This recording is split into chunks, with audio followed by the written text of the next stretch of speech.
Kamustahin naman natin ang isinasagawang parallel count ng Parish Pastoral Council for Responsible Voting o PPCRV. Mula po sa Maynila, may ulat on the spot si Katrina Son. Katrina? Pia, sa mga oras nga na ito ay umabot na sa mahigit 60% ng mga boto mula sa mga clustered precincts ang naitransmit na dito sa PPCRV. Kung noong nakaraang eleksyon, sa loob ng 12 oras ay umabot na sa 80% ang natransmit na election results. Ngayon, nasa mahigit 60% pa lamang. Mas mabagal ito kung ikukumpara sa nakaraang eleksyon. Nagsidatingan naman ang may 1,000 na election returns mula sa Luzon at NCR. Parating na rin daw ang mga election returns mula sa Batangas. Samantalang inaasahan naman ang mga election return na manggagaling sa Visayas at Mindanao ngayong hapon. Ngayong araw kasi ito i-encode. Sa ngayon naman, base sa unofficial partial count ng PPCRV, nangunguna pa rin sa pagkasenador si Grace Poe.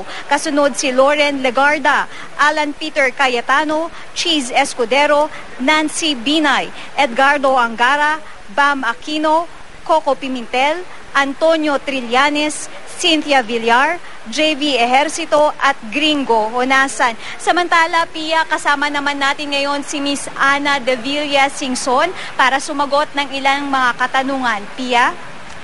Alright. Magandang tanghali po.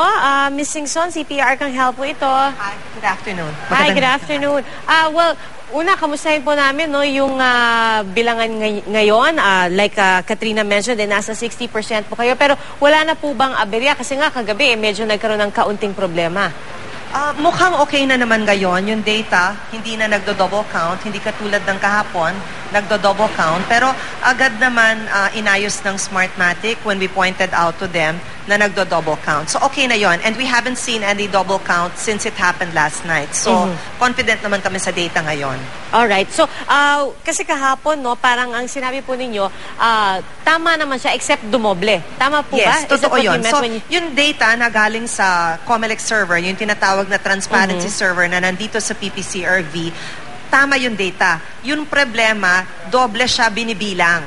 So, kunwari, instead of transmission 1 is 100, transmission 2 is 50. So, dapat 150 yung total. Ang ginagawa niya, yung total ng transmission 1 na 100, dinadagdag niya uli. Kaya nagkaka-double count. Naging 250 instead of 150. Okay. Pero yung pinaka-data correct. Mali lang ang pagka-format. Ang mabuti naman, nung pinoint out namin sa Smartmatic at nagpapasalamat ko kay Marlon Garcia ng Smartmatic, agad nilang naayos yung format. So tama na yung data na binabato sa amin sa lahat ng workstations na kakonect sa transparency server. Pero mula kagabi, meron pa ba kayong ibang pagkikipag-usap sa Smartmatic? I mean, are you asking them to explain further? Or sapat na yung paliwanag nila kagabi na nagka-problema lang at nagka-double count?